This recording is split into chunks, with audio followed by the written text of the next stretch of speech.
So Donald Trump, of course, continues to double down, triple down.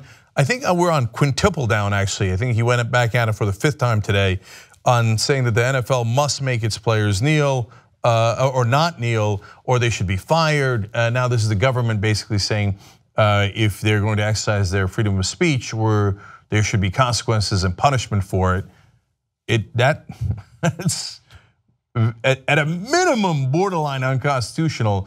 It's different if the owners do it, they're private entities, but when the government is demanding that people be fired, it becomes a massive constitutional issue, let alone the fact that these guys just, like, their cause is not that controversial. They want to end police brutality. Are there people for police brutality? Like, you might disagree about the severity of the issue, but like you're really that upset, like, oh God, I really want police brutality to keep going. If only they could shoot more unarmed men, and particularly black men. Again, you could disagree with it, but it's not an outrageous thing. They're not saying, hey, let's end all cops, whatever. It's just the most simple thing in the world. Can we look at disproportionate police violence that happens from time to time and look to fix it so the police can serve our entire community? Okay, but there's a terrific article by Travis Waldron from HuffPost on whether the NFL is political at all. Because a lot of the guys right now on the right wing are saying, including Trump, like, get politics out of football. Why are these players bringing politics into it? Come on, man, I just want to watch football here. NFL doesn't have anything to do with politics. Really? So let's go to Travis's really great article on this. He says, there is no such thing as a politically agnostic NFL. And the NFL we know today would not exist if there were. What's different today is who inside the NFL is engaging in politics, how they are doing so, and what they are demanding. Well, that's an interesting thesis. What does he mean by that? How was the NFL political before? Well, he explains. In 1957, a full decade before the first Super Bowl, the NFL was still a fledgling enterprise trying to muscle its way to the front of the nation's sporting consciousness when the US Supreme Court ruled that its methods of negotiating television broadcast rights violated antitrust laws. The NFL, in response, turned to Congress, a practice it would hone in years to come, and the league prevailed upon lawmakers to pass the Sports Broadcasting Act of 1961, a law that effectively invalidated the court's ruling by giving the NFL a limited exemption from antitrust laws. So the NFL was literally, in a lot of ways, especially on TV, born of politics. If they hadn't gone to Congress and lobbied it and gotten politicians on their side, they wouldn't have had the broadcasting rights that they have. In fact, it is in essence a, quote, government-sanctioned monopoly.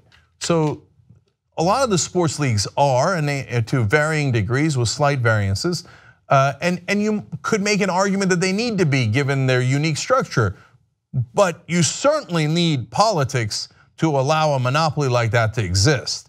So, but there's more. Travis explains, fantasy football, an unmistakable driver of the NFL's unrivaled popularity, is legal today primarily because the league successfully lobbied Congress to exempt the contest from federal laws that banned online gambling. Politics number 2, at a minimum. More, the NFL over the last 20 years has also benefited from nearly $7 billion in tax subsidies that have helped its teams build stadiums that enrich its already wealthy owners. So politics number 3, that's a giant one. So isn't that funny? When it's politics that helps billionaire owners, hey, there, go get him, NFL, way to do that politics.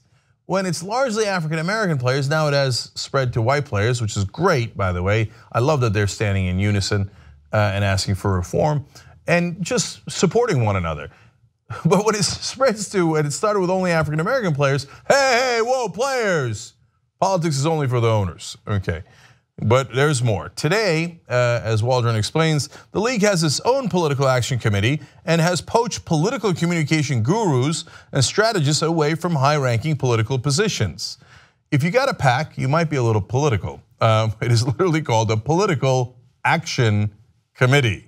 Okay, the NFL too, he continues, has allegedly used this considerable power to steer money away from certain federal government-sponsored studies into head trauma and chronic traumatic, and I'm not good at that, CTE, the degenerative brain disease that has been found in dozens of deceased football players. So now that one is alleged, but that would be number 4 of political things the NFL does and that no one complains about, or not a lot of people complain about. Certainly the right wing doesn't. Okay, now getting to the point here that he says today's most compelling political voice in football are not wealthy white owners in bad suits urging Congress and state lawmakers to pass laws that further fill their pockets. They are black men in football uniforms who are demanding right there in front of God and Jerry Jones and everyone that football fans and Americans confront racial injustices that persist outside their sport but still affect them too. Let me just have my first couple of disagreements with him. I think their suits are way better than mine. They do have nice suits from time to time. And second of all, last night, even Jerry Jones, one of the most renowned, enormously wealthy owners in the NFL, the owner of the Dallas Cowboys, took a knee with the rest of his players. I mean, if Donald Trump meant to unite people against Colin Kaepernick, he could not have failed harder. He united everyone all the way up to billionaire owners to do the same thing that Colin Kaepernick is doing. So look, I think this is a brilliant point by the writer here to point out that no, the NFL has always been about politics. The question is who. And yes, last year as Kaepernick and some of the other players started this, they were alone, and Kaepernick is still not in the league, so that action has not been taken. And that's ridiculous. Everybody in football knows he's one of the top 96 quarterbacks. It's preposterous to claim otherwise. So he should be in the league and that should be resolved immediately. But and the folks who are enraged that players actually had the temerity to ask for political justice on a really important issue are dead wrong. But overall, the tide, partly thanks to the miserable failings of Donald Trump, has begun to swing where people are saying, well, yeah, that's true. That's true. It is freedom of speech. And why can't they actually make their point about police violence or whatever else they think is important? So I love that it has gone another direction, but it's important to know what the reality is and how politics has been involved all along. And I'm going to give Travis Waldron here the last word. He says the players have not committed the sin of introducing politics into football. Their sin is to be black men talking about politics when the NFL wants them to shut up and entertain. Again, that was before Donald Trump accidentally turned almost the entirety of the NFL against him and in favor of Colin Kaepernick and the protests. But for a long time, the NFL was on the wrong side of this, and yes, they too played politics. So apparently, literally in this case, two can play at that game.